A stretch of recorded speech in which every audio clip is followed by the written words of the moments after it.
It has happened to all of us. We have all fallen victim to or have been the perpetrator of spoilers. Whether it was a friend who was just excited to share news of a TV show they didn't know you watched too, or a loudmouthed coworker who doesn't give a rat's ass about if anyone else has watched the new episode of Game of Thrones yet. At one point in time, something was spoiled to us and it ruined our experience. And that's what I'm doing here today! I will be talking about game spoilers that will trash your enjoyment of a game, or make a game borderline unplayable because you already know what will happen. What can I say? I'm really fun to be around. Whether it's a gameplay mechanic, a story twist, or a combination of a number of things, we are gonna explore it all. I'm Lile, welcome to Lile's Indie Corner, and here are 5 indie games that are ruined by spoilers. And if that wasn't clear enough, this is a spoiler warning for these 5 games.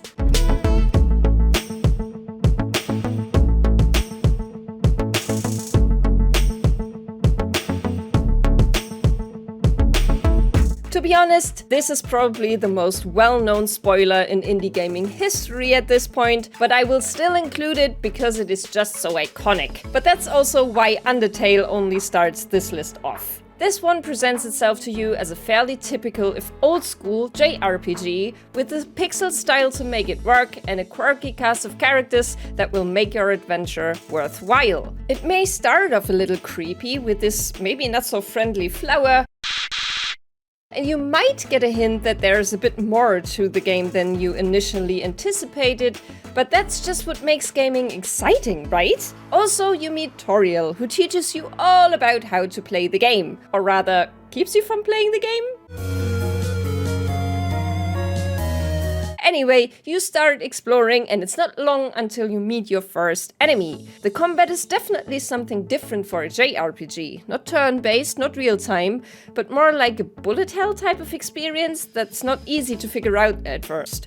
But you do it, and you down your opponent, and you get that XP. Toriel might not be happy, since she told you you could just talk to the enemy instead, but who does that in a game? Well, joke's on you, because now you have permanently locked yourself out of the good ending. There are an ungodly amount of things required to reach the so-called true pacifist ending of Undertale, but one of them is never to get any experience points or levels, which is so contrary to what games have taught us over the decades that when you play the game for the first time, this comes as a true shock. Of course, this is only one of the weird things that Undertale does. This game is famous for its mind-bending story and the way it uses gamers' expectations against them. For example, some of the characters in Undertale know full well if you reload a save. And if you ever did a genocide run in which you kill every single being you ever come across, you can never do a pacifist run after that unless you really want to mess with your save files, because the characters will remember what you have done to them. What Toby Fox did here is completely unique and worthy of all the praise. Undertale is a one-of-a-kind game that took the world by storm for a reason. There are probably not many people left that you could give this game to and they would not know what's up. But maybe one of your friends hasn't gotten the memo yet and you can watch their hearts break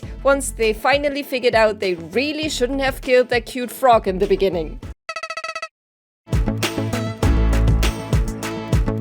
At first glance, Doki Doki Literature Club seems like a typical visual novel anime dating sim, where you join your school's literature club and can date the 4 other attendees. Like any gamer ever, you either choose your favorite by hair color or breast size, and you're ready to find love. You write poems and are sure to include topics that the target of your desire cares about, and you're set. Or so you think. Because not long into your romantic exploits, the game starts to glitch a bit. At first, you might think these are actual glitches, but you soon realize this is part of the experience and you're trapped in a psychological horror game now. Sucks to be you.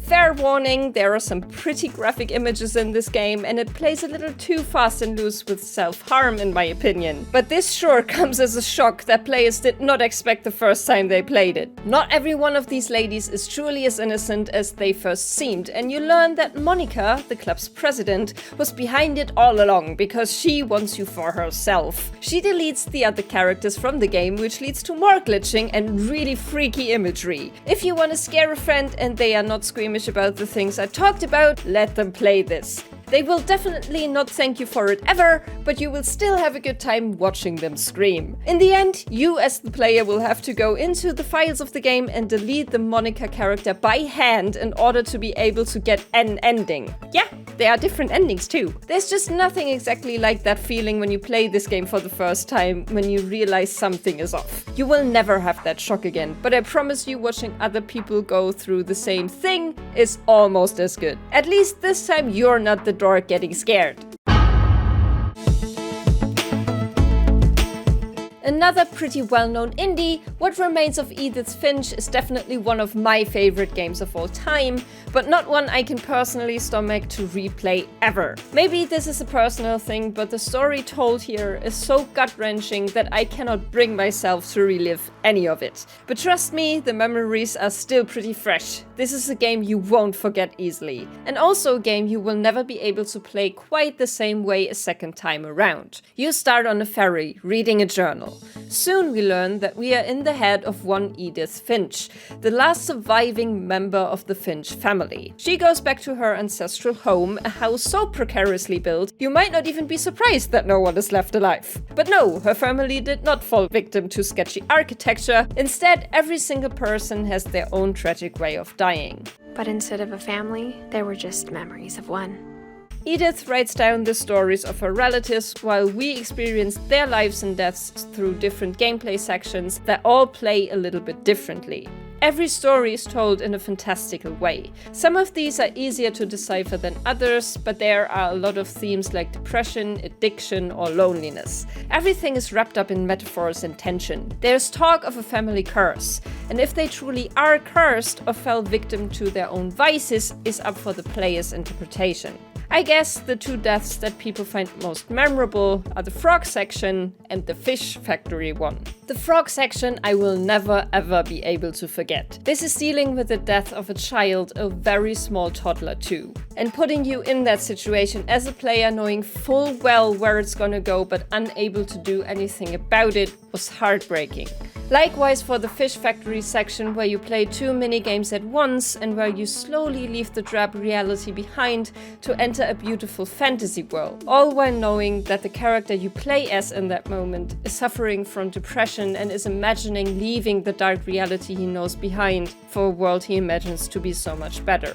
And in the end, it turns out that Edith is dead as well, and that she died in childbirth. And now you're her son placing flowers on her grave. I don't think I have ever sobbed quite like this while playing a game, and there's certainly never gonna be that same feeling of just absolute heartbreak. But it is definitely worth a playthrough. Another anime dating sim that takes some weird turns is Hatoful Boyfriend. For a long time I only knew this as the game where you date birds, which in and of itself was quirky enough, but then I learned how absolutely bonkers some of this game's endings are, and there are 15 of them. Some are relatively normal, if somewhat tragic. One bird has problems with his father, another bird's mother dies. None of those seem particularly happy, but you also get one romanceable option where you find out that the character is a ghost, cannot leave the library, and while he's confessing his love for you, he vanishes forever. One is a secret agent wanting to make peace with humans. One wants to find the ultimate pudding, may remember he's the pudding lord, and engulf the world in pudding.